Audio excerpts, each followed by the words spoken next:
Most films end when the screen goes black. The audience leaves the theater, the credits roll, and whatever was experienced stays contained within the runtime. Horror, in that sense, is supposed to be temporary, but some films don't behave that way. They follow people home, not as images or scenes, but as unresolved thoughts, as quiet questions that surface days later, disconnected from any specific moment in the film. These are not movies remembered for how frightening they were, but for how difficult they were to forget. In many cases, the initial reaction was confusion rather than fear. Viewers struggled to articulate what felt wrong. Critics debated intent. Studios distanced themselves from interpretation. Nothing dramatic happened. And yet the films remained present, mentioned in passing, revisited, reluctantly spoken about with hesitation rather than enthusiasm. Over time, their reputations shifted. Some were dismissed before being reconsidered. Others were quietly altered, reframed, or explained away. A few resisted categorization, entirely existing in a space between cult admiration and cultural discomfort. What connected them was not shock value nor controversy for its own sake, but persistence. These films introduced ideas that refused to settle. Moral unease, interpretive disagreement, a lingering sense that something had been encountered but not resolved. The experience didn't intensify with memory. It flattened into something harder to define.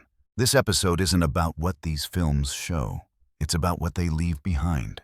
Because the most enduring horror isn't the moment of fear itself. It's the realization that the film never truly ended. 1. Rosemary's Baby. Why it lingered. Violation of everyday trust. Initial reactions to Rosemary's Baby were marked by discomfort rather than shock. Audiences responded to how quietly the film undermined ordinary social interactions. There was no single moment of rupture, only a gradual erosion of trust. What lingered was the recognition that the horror did not require isolation or extremity. It unfolded through neighbors' conversations and concern presented as kindness. Viewers left with a sense that the familiar could no longer be taken at face value. Over time, the film's reputation deepened. It came to be seen as a study in vulnerability rather than fear, remembered for how it reframed everyday relationships as potential sites of manipulation. Its influence extended beyond genre into broader cultural discussion. Today, Rosemary's Baby endures because it altered perception. The after effect is not fear of the unknown, but discomfort with the known. The film remains present because it taught audiences that horror does not always arrive loudly. Sometimes it settles quietly into trust and refuses to leave. 2.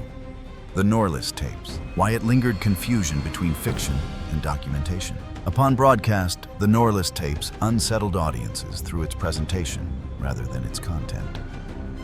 Viewers were unsure how to categorize what they were watching. The format resembled recovered material more than scripted drama, creating uncertainty about intent. The lingering effect stemmed from that ambiguity. Without clear cinematic framing, audiences were left questioning where fiction ended and construction began.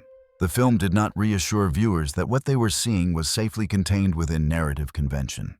As years passed, its reputation became defined by this confusion. Discussions focused less on story and more on presentation, on how the film blurred boundaries without explicitly crossing them. It remained difficult to reference casually, always requiring explanation. Today, the Norliss Tapes persists because it disrupted trust in format. Its after effect lies in the uneasy realization that presentation alone can destabilize certainty, leaving viewers unsure how seriously to take what they have witnessed. 3. The Black Cat. Why it lingered early seriousness toward forbidden belief. When The Black Cat was released, audiences were unsettled not by spectacle but by tone. At a time when horror often relied on exaggeration or gothic fantasy, the film approached belief with unusual gravity. Ritual elements were presented without irony, parody, or narrative softening. The immediate reaction was discomfort rather than fear. Viewers sensed that the film was treating its subject matter with a respect that felt inappropriate for entertainment. This seriousness made it difficult to dismiss what was being shown as harmless fiction. Over time, the film's reputation shifted. What once seemed merely strange came to be recognized as an early example of horror refusing to trivialize belief. Its influence was subtle, shaping later films that approached ritual with restraint rather than sensationalism. Today, The Black Cat still matters because it established a precedent. It demonstrated that horror could linger, not through shock but through tone, by presenting forbidden ideas calmly enough to make audiences uneasy long after viewing. 4. The Omen. Why it lingered. The slow recognition of pattern. When The Omen was released, audiences reacted to its seriousness rather than its spectacle. The film avoided excess, focusing instead on alignment events, information and timing converging without overt explanation. Viewers sensed order before understanding it. What lingered was that delayed recognition. The film encouraged audiences to assemble meaning after the fact, connecting moments retrospectively rather than during the viewing itself. This process continued beyond the credits, as viewers reconsidered earlier scenes in light of what they had gradually realized. Over time, the film's reputation solidified around its restraint. Rather than being remembered for isolated moments, it became associated with coherence. The feeling that everything had been placed deliberately, even if its significance was only understood later. Its relevance today comes from that structure. The Omen persists because it leaves viewers with the impression that meaning was always present, waiting to be noticed. The after effect is not fear recalled, but recognition completed too late to change anything. 5. The Sentinel. Why it lingered. The burden of inherited responsibility. Upon release, The Sentinel received attention for its premise, but left many viewers uneasy in ways they struggled to define. The film did not center fear on confrontation or escalation. Instead, it framed belief as obligation, something maintained through continuity rather than choice. The lingering effect came from this framing. Audiences were left with the impression that the system depicted did not depend on belief or intent. It endured through replacement. Responsibility was transferred quietly without ceremony or resistance, creating a sense of inevitability. As years passed, the film's reputation evolved. It was revisited less for its narrative and more for its implications. Viewers noted how the horror lay not in what was protected, but in the expectation that someone would always be required to maintain the role. Today, the film remains relevant because it presents horror as administrative rather than emotional. Its after effect is subtle but persistent, the discomfort of realizing that some systems survive not through persuasion, but through assignment. 6. The Wicker Man. Why it lingered. Moral unease without resolution. Initial reactions to The Wicker Man were divided. Some viewers found it unsettling without being able to articulate why, while others struggled with its tone, unsure whether they were meant to sympathize, resist, or simply observe. The film did not provide a clear moral framework to guide interpretation. What lingered was that unresolved discomfort. The narrative presented belief as internally consistent and socially normalized, offering no external judgment to reassure the audience. Viewers were left to confront a system that functioned coherently, even convincingly, without being asked to endorse or condemn it. Over time, the film's reputation shifted from oddity to cultural reference point. Discussions focused less on plot and more on its ethical ambiguity. The discomfort it generated was no longer seen as confusion, but as intentional restraint. Its relevance today lies in that ambiguity. The Wicker Man persists because it refuses to resolve moral tension. The unease it leaves behind is not tied to shock, but to the unsettling realization that belief systems can operate smoothly without offering comfort to outsiders. 7. Alucarda. Why it lingered. Excess that resisted categorization. Upon release, Alucarda provoked polarized reactions. Some audiences rejected it outright, overwhelmed by its intensity. Others were unsure how to contextualize what they had seen. The film's refusal to moderate its expression made it difficult to process through conventional genre expectations. The lingering effect came from that excess. Rather than clarifying meaning through restraint, the film inundated viewers with sustained intensity. The experience was less about understanding than endurance, leaving audiences drained rather than resolved. Over time, Alucarda developed a reputation that oscillated between cult admiration and critical discomfort. It was revisited not because it aged gracefully, but because it remained difficult to discuss without qualification. Today, its relevance stems from that resistance. The film persists because it never settled into a stable interpretation. Its after effect is not fear remembered, but the lingering question of how much intensity an audience is meant to absorb, and what happens when a film refuses to limit itself. 8. The Possessed. Why it lingered? Disorientation without explanation. Initial reactions to The Possessed were marked by uncertainty. Audiences struggled to articulate what the film was about, often describing it as confusing or opaque. The absence of clear motivation or resolution created distance rather than immediate reaction. What lingered was that disorientation. The film did not provide interpretive anchors that viewers could use to stabilize meaning. Instead, it left impressions, spaces, gestures, and fragments that resisted assembly into a single explanation. This lack of resolution followed audiences beyond the viewing experience. As years passed, the film's reputation shifted. What once seemed incoherent began to be viewed as deliberately unresolved. Critics and viewers alike re-examined its refusal to guide interpretation, recognizing how that absence prolonged engagement. Its significance today lies in its persistence. The Possessed demonstrates how horror can remain present by denying clarity. The discomfort it leaves behind is not fear recalled, but uncertainty sustained. 9. Race with the Devil. Why it lingered. The shock of proximity. At the time of its release, Race with the Devil unsettled audiences less through content than through circumstance. Viewers were struck by how abruptly belief intruded into an otherwise ordinary setting. There was no narrative preparation that signaled a transition into horror. The film collapsed the distance between everyday life and ritual practice without warning. The lingering effect came from this sense of proximity. Audiences left with the impression that what they had witnessed was not confined to isolated spaces or fringe communities. The film suggested that belief systems could exist unnoticed, adjacent to normal life, operating without spectacle. Over time, its reputation became tied to that unease. Rather than being remembered for specific scenes, it was recalled for the feeling that safety had been compromised, that the boundary between observer and participant was thinner than expected. Today, the film remains relevant because it captures a persistent anxiety, not fear of the unknown, but discomfort with the familiar. Its impact endures because it implies that belief does not announce itself and therefore cannot easily be avoided. 10. The Seventh Victim. Why it lingered. Fear generated through implication rather than depiction.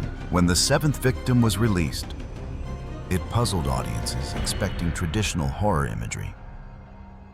There were no overt rituals, no supernatural displays. Instead, the film presented a system of belief through suggestion and absence. The lingering effect came from what was not shown. Viewers sensed an organized presence operating beyond the frame, influencing events without revealing itself. This implied structure stayed with audiences who found themselves imagining details the film deliberately withheld. Over time, the film gained recognition as an early example of psychological horror rooted in restraint. Its reputation grew not through controversy, but through re-evaluation, appreciated for trusting the audience to complete the picture. Today, The Seventh Victim matters because it shows how horror can endure through implication. Its after effect isn't fear remembered, but unease imagined, sustained by what the film chose to leave unseen. 11. To the Devil a Daughter. Why it lingered. Unease created by incompleteness. Initial reactions to the Devil a Daughter were fragmented. Audiences often describe the film as disjointed or unresolved. Critics noted gaps in explanation and structure, unsure whether these were flaws or deliberate choices. What lingered was precisely that lack of completion. The film never assembled its ideas into a single closed argument. Instead, it left viewers with partial impressions, symbols without context, motivations without clarity. This incompleteness resisted closure. As years passed, the film's reputation evolved. What was once criticized as confusion began to be reinterpreted as restraint. Viewers revisiting the film found that its refusal to explain created a lingering mental engagement rather than frustration. Its relevance today comes from that unresolved quality. To the Devil, a daughter illustrates how horror can persist by leaving space unfilled, allowing discomfort to survive precisely because the film never tells the audience what to think. 12. The Devil Rides Out. Why it lingered. Authority granted to belief systems. Upon release, The Devil Rides Out generated discussion not because it shocked audiences, but because of how confidently it presented occult knowledge. Viewers and critics noted the film's certainty rituals were shown as structured practices, not sensational curiosities. That confidence was unusual for its time. The lingering effect came from this sense of authority. The film did not mock or exaggerate belief.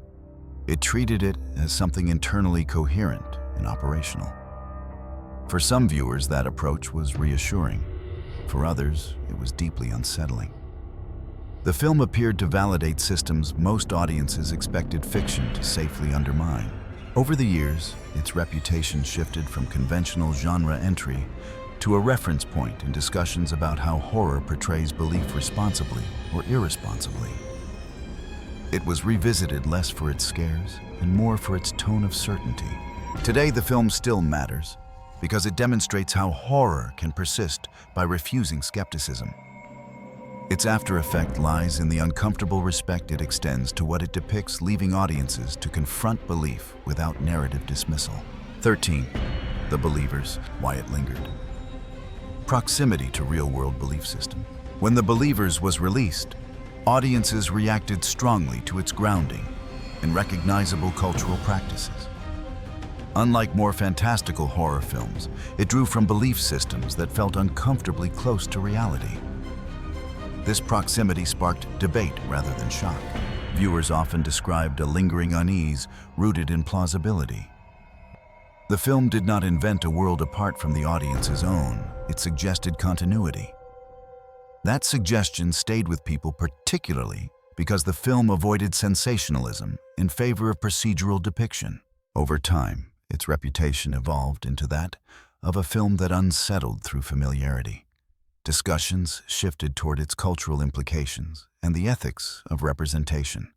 It was no longer just a horror film, but a conversation starter. Today, The Believers matters because it highlights how horror can endure when it intersects with lived belief. Its after effect comes from recognition, not fear, and awareness that the boundary between fiction and reality may be thinner than expected. 14. The Mephisto Waltz. Why it lingered. A sense of moral detachment. Initial reactions to the Mephisto Waltz were restrained. Critics struggled to categorize it, often noting its coldness and emotional distance. Audiences found it difficult to connect with, not because it was inaccessible, but because it refused to guide interpretation. The film lingered because it avoided judgment. It presented transformation without framing it as tragic or triumphant. That neutrality left viewers uneasy. Without moral cues, audiences were left to decide what they had witnessed, and many found that responsibility uncomfortable. As the years passed, the film's reputation shifted from forgettable to quietly troubling. Retrospectives highlighted its refusal to reassure, its calm presentation of unsettling ideas, and its lack of emotional release. Its relevance today lies in that detachment. The Mephisto Waltz demonstrates how horror can persist through ambiguity, not fear, by leaving viewers uncertain about where they stand morally once the film ends. 15. The Devil's Reign. Why it lingered. Discomfort rooted in sincerity. Upon release, The Devil's Reign was met with mixed reactions. Some audiences dismissed it as another occult thriller of its era, while others reacted with an unease that was difficult to explain. The film did not provoke outrage or widespread panic. Instead, it generated a quieter response: confusion about why certain scenes felt unusually heavy. What lingered was not the narrative, but the tone of authenticity. Viewers sensed a seriousness in how belief was handled, even if they couldn't identify why. Over time, discussion around the film shifted toward its production choices and the way its rituals were staged with unusual precision. Years later, the film's reputation became less about its quality and more about its intent. It came to be remembered as a movie that treated occult belief with an earnestness uncommon for its time.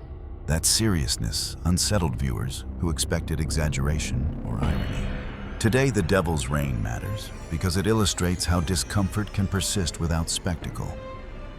The film didn't frighten audiences into reaction. It left them unsure whether they were supposed to feel reassured at all. This episode focused on what happens after. Horror is over, when the images fade, but the questions remain.